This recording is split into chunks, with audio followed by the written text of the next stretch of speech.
Selamat pagi Bapak Ibu dan saudara-saudaraku, salam sejahtera bagi kita sekalian.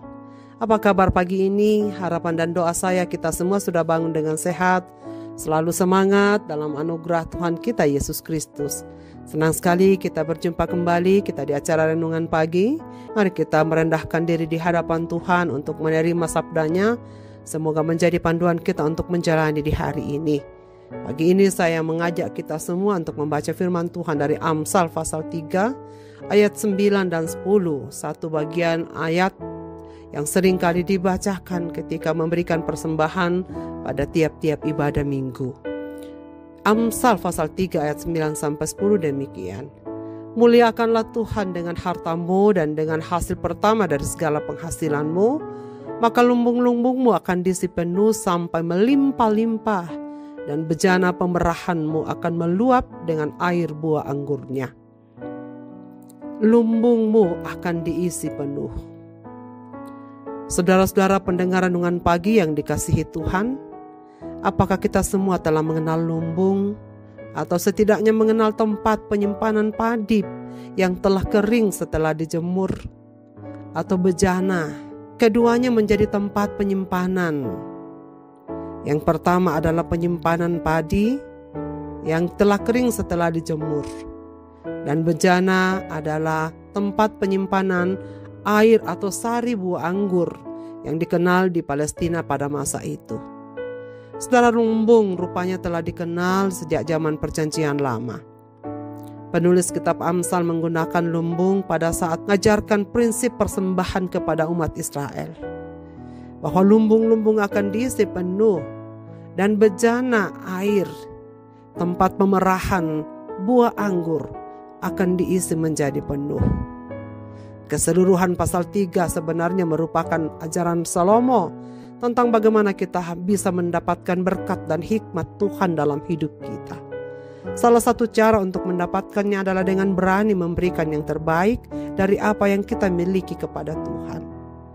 Apakah teks ini mendukung teologi kemakmuran yang mengajarkan prinsip transaksi, memberi supaya diberkati, memberi supaya menerima? Tampaknya tidak, sebab konsep mempersembahkan kepada Tuhan hasil panen oleh bangsa Israel, khususnya panen pertama, sebagai pengakuan bahwa dialah pemilik tanah itu. Dalam kasus pemberian buah sulung misalnya, Alkitab menyediakan teks-teks Alkitab yang secara konsisten melihat buah sulung lebih sebagai ucapan syukur atas berkat-berkat Tuhan, bukan umpan untuk mendapatkan berkat-berkat. Konsep memberikan harta terbaik atau hasil pertama dari segala penghasilan merupakan perintah Allah kepada umatnya. Misalnya saja dalam Keluaran pasal 23 ayat 19 yang mengatakan, yang terbaik dari buah bungaran hasil tanahmu haruslah kau bawa ke dalam rumah Tuhan Allahmu. Janganlah kau masak anak kambing dalam susu induknya. Dapat dipahami bersama bahwa perintah ini diberikan Allah dengan tujuan supaya bangsa Israel mengutamakan Tuhan, bukan dengan maksud untuk mendapat lebih banyak. Kata lumbung dan bejana pemerahan di dalam ayat ini berbentuk jamak. Sedangkan pada waktu itu yang memiliki lumbung dan bejana pemerahan hanyalah orang-orang kaya. Jika hasil pemberian buah sulung adalah lumbung dan bejana pemerahan yang penuh, bagaimana nasib mereka yang memberi buah sulung tapi tidak memiliki lumbung maupun bejana pemerahan? Jika teks ini ditujukan hanya kepada orang-orang kaya, kita selanjutnya perlu menyadari mengapa hal itu dikhususkan bagi mereka. Dugaan yang paling masuk akal adalah sikap hati mereka yang cenderung mencintai harta secara berlebihan. Mereka mungkin khawatir bahwa dengan memberi, maka kekayaan mereka akan berkurang. Kepada orang-orang semacam itulah Tuhan memberikan nasihat ini. Bukan itu saja, pembacaan yang teliti menunjukkan bahwa ayat ini tidak mengajarkan ketamakan. Tidak ada janji tentang penambahan lumbung atau bejana pemerahan. Allah hanya berjanji untuk memenuhi yang sudah ada.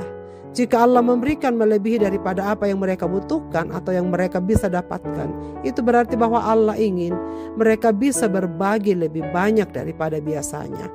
Semakin banyak diberi, semakin banyak pula untuk memberi.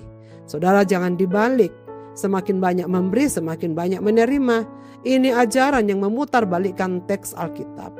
Selain itu, maksud memberikan hasil pertama dari pendapatan kita kepada Allah supaya menghormati Dia sebagai Tuhan atas kehidupan dan harta milik kita. Kita harus mempercayai bahwa hidup kita bukanlah milik kita. Kita harus mempercayai bahwa Tuhanlah yang memiliki segala sesuatunya. Apapun yang kita punyai, pekerjaan, jabatan, pangkat, kedudukan, sesungguhnya Tuhanlah pemilik semuanya. Dan kita hanyalah pengelola. Allah adalah pemilik dari semua yang ada di dalam hidup kita, termasuk diri kita yang telah ditebus. Maka Allah akan membuka jalan untuk mencurahkan berkat-Nya atas kita, bukan hanya untuk kita nikmati secara pribadi, tetapi untuk berbagi kepada orang-orang yang ada di sekitar kita. Berikan yang terbaik karena itu merupakan milik Tuhan. Jangan menahannya dengan merasa bahwa itu milik kita. Biarkan Allah melimpahkan kasih setia dan berkat-Nya atas hidup kita, termasuk segala sesuatu yang akan kita perlukan di masa datang. Saudara, mari kita ingat bagaimana Paulus berpesan dalam 2 Korintus pasal 9 ayat 7 dan 8 yang mengatakan, hendaklah masing-masing memberikan menurut kerelaan hatinya, jangan dengan sedih hati atau karena paksaan. Sebab Allah mengasihi orang yang memberi dengan sukacita. Dan Allah sanggup melimpahkan segala kasih karunia kepada kamu, supaya kamu senantiasa berkecukupan di dalam segala sesuatu, dan malah berkelebihan di dalam pelbagai kebajikan. Maka memuliakan Tuhan dengan harta sama dengan menghormati Tuhan sebagai pemilik dari segala sesuatu yang telah diberikannya. Siapa yang menghormati aku, akan kuhormati. Demikian firman Tuhan dalam 1 Samuel pasal 2 ayat 30. Adalah janji Allah kepada semua orang yang dengan setia dan murah hati memberikan persembahan-persembahannya kepada Tuhan. Marilah kita berdoa. Bapa, terima kasih banyak untuk firman-Mu pada pagi ini mengawali seluruh rangkaian aktivitas kami. Kami bersyukur karena Tuhan boleh memberikan kami segala sesuatu yang kami perlukan dalam hidup ini. Terima kasih untuk firman-Mu yang boleh mengingatkan kami bahwa apa yang ada pada kami sesungguhnya Engkaulah pemiliknya. Kami hanyalah pengelola.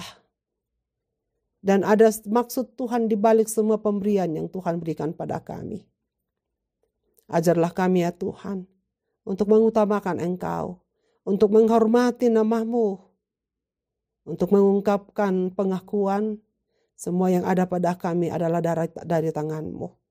Engkaulah pemilik segala sesuatunya. Sehingga ketika Tuhan menginginkan kami untuk berbagi kepada orang lain, untuk memberikan persembahan-persembahan khusus ke dalam rumah Tuhan, dan memberi yang terbaik adalah kehendak Tuhan.